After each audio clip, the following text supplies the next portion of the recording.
So I said that I lost my mind in the video where I kind of summarize everything up. And I wanted to talk about that because I'm sure people are wondering like why. If you saw it, then you might think, how did you exactly lose your mind? Um,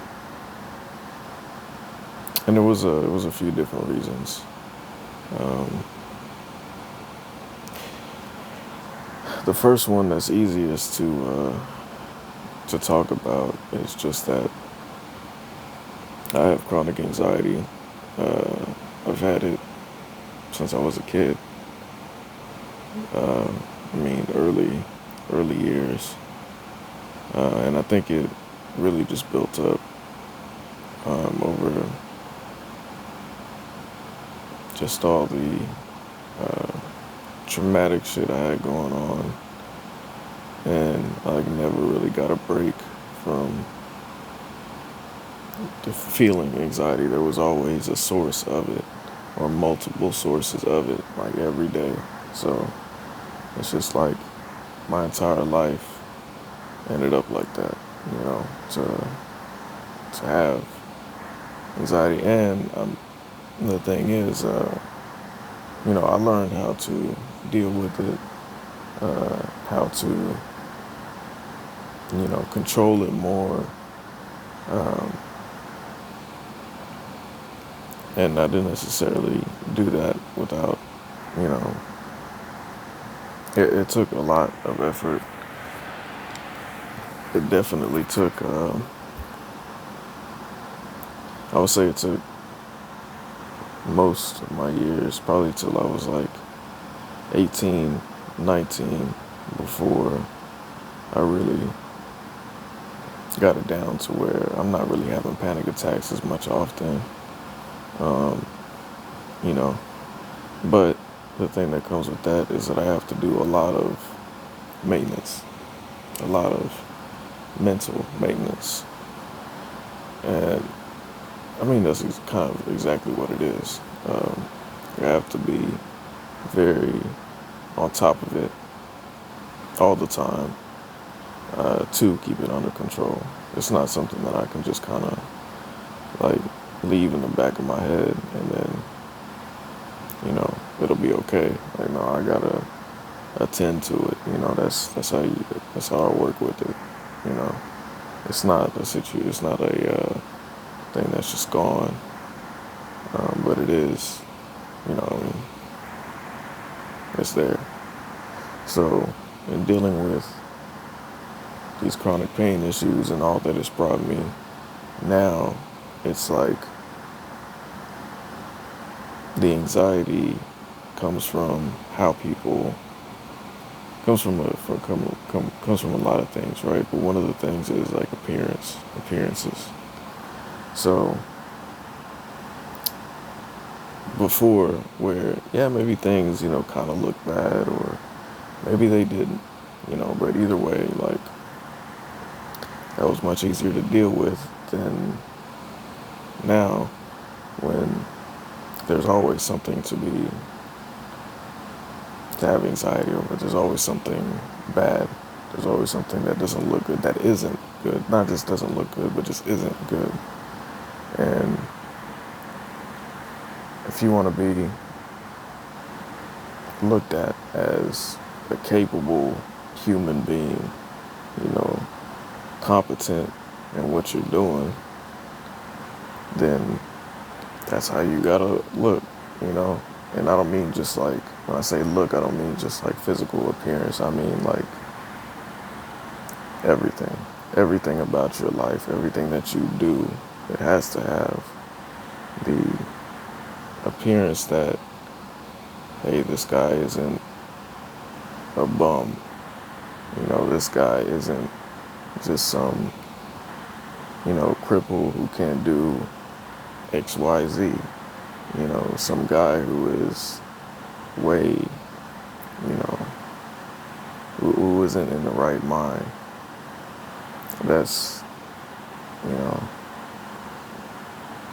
it's hard when everything in your life is like that. That's what it's like for me. So this explanation of it is basically really heavily influenced my anxiety.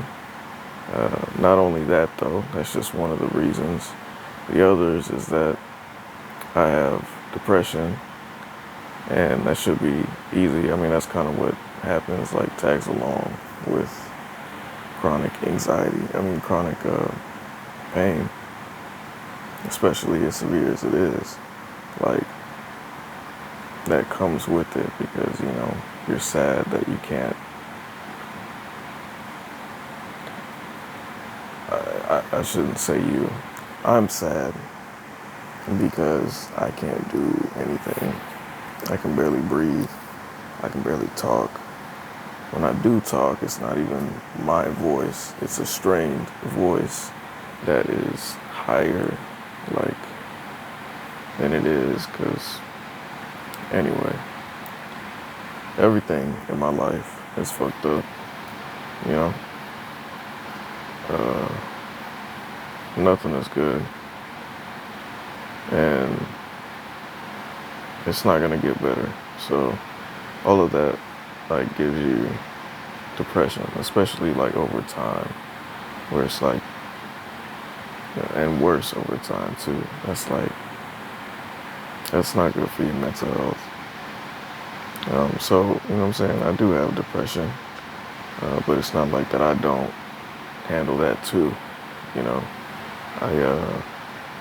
I do my absolute best with it, and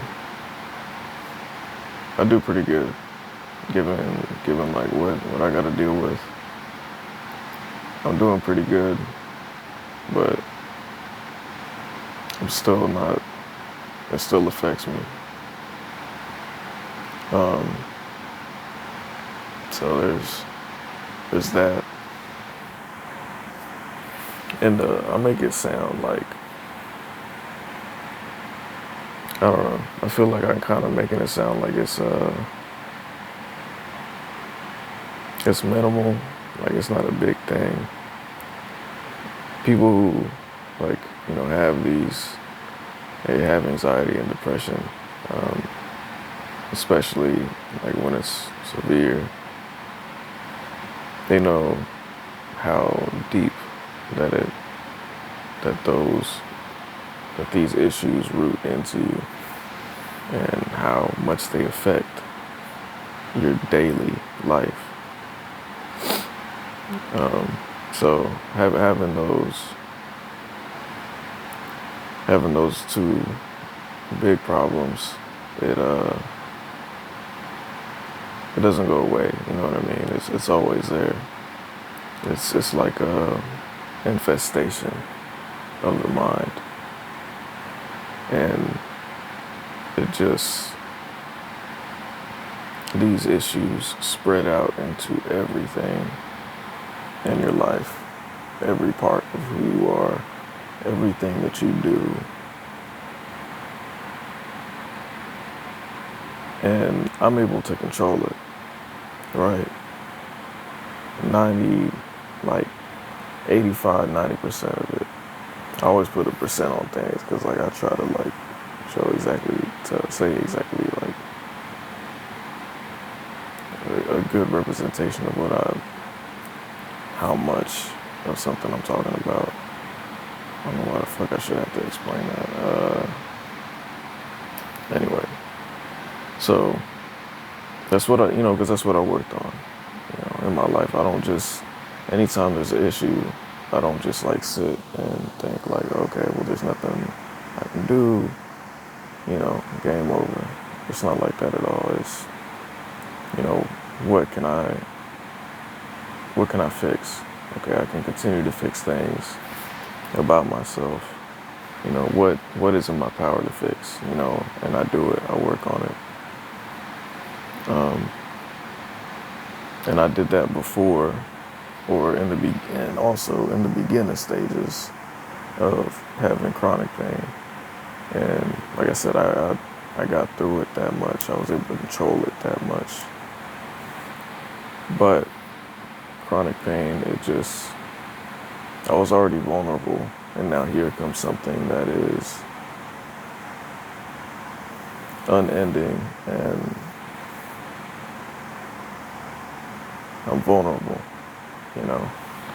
So it's, yeah, I'm just vulnerable. And it's taking its toll on me. You know, I'm not like proud to say it. I'm not proud to do like any of this shit. I'm not proud to be making these videos and saying, oh, this is, you know, I'm just being real. This is just what it is. And I'm kind of tired of telling people, of sugarcoating the shit. I'm tired of just, I don't know, it's better than what it is, but when I talk, like it's not the real. Because people can't handle it, you know. And it is some like tough shit to deal with. And there really isn't any answers. Like it's just fucked up, you know. My situation's fucked up. So, and people when they want to help, they're, well, if there's anything I can do, you know, let me know. I mean, I've said this shit too. But I mean, really, I actually like mean it. Like I'll actually do something. I can't speak for other people, but there's nothing that anybody short of medical professionals can do. And then on top of that, when I do need people, they're not really there for more than like the one time that I call them, maybe twice. You know, so anything turns into one thing, or at best 2 things. And then it's like, okay, that's enough, buddy. You know what I'm saying? So, yeah, I wouldn't say it was an exaggeration, me saying that I lost my mind. This is probably actually very accurate. I was not living in the same world that everybody else is living in right now. Like, it was all about survival. And in surviving, the only thing that I was, the way I had to do it, a lot of things there were things that I had to do, but that aren't good to do, that isn't,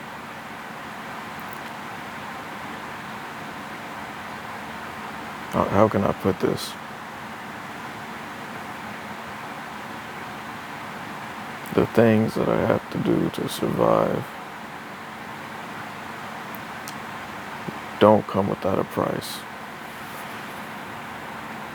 And that price is heavy. That's pretty much it. There comes a price, and I pay for it.